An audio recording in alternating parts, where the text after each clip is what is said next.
Breaking news oduu ammee mee waliin dhaggeeffannu viidiyoo kana.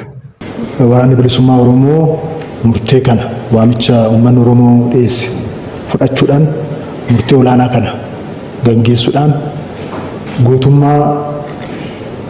gootummaadhaa olii waan raawwattaniif maqaa kiyyaaf maqaa mootummaa naannoo Oromiyaatiin galatoomaa ulfaadhaa isin jechuun barbaada.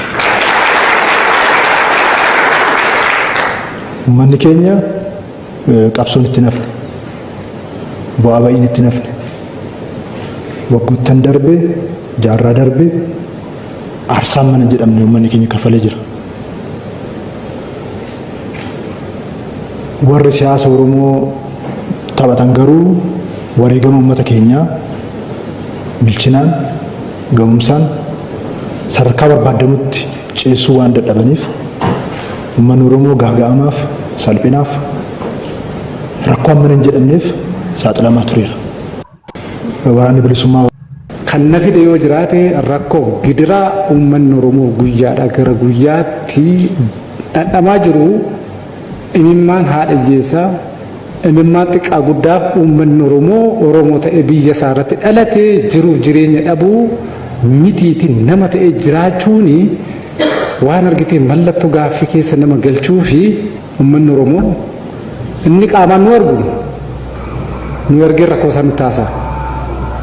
Ka qaamaan nu argine namoonni nuti yoo ka beektan dhiirri otoo nafiin dubartiin otoo nafiin jaarsi otoo nafiin jaartiin otoo hin nafiin collee luugamee qotiyyoo camadee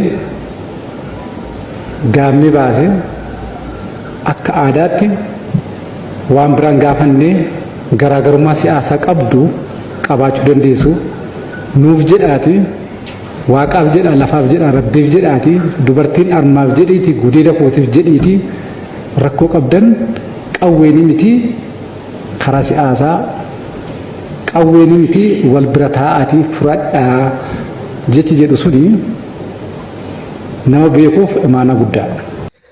Okay, breaking news akkuma jalqabnetti jechuudha oduu ammee oduu ho'itu kan social media stream media miidiyoota gurguddoo amma to'ate akkuma dhagaa jirtan kanatti isa kana jechuudha.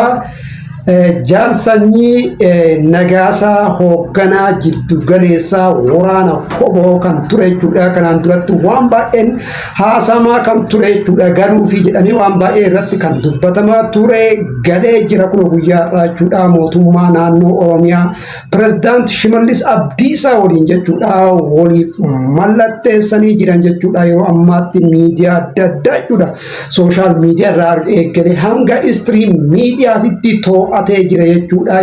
Illee kan gallee fi rakkoo dararaa uummata Oromoo kan qaama argee nutti himuu fi kan gadi bahee qotiyyoo camadee qotiyyoon nu kadhatu kana laalleetiin rakkoo kana dararaa kana xiqqeessuuf galle jenne jedhee dubbatee jira jechuudha. Walumaa galatti namni nagaa hin jaalanne hin jiru sheexana ta'e malee jechuudha. Haala kanaan guyyaa har'aa galee jira jechuudha. Kan birallee kan itti fufuu yoo ta'e akkamatti jala buunee kan isin ibsinu ta'a.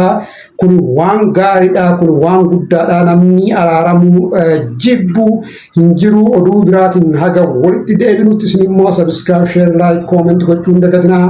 Nagaa ta'a.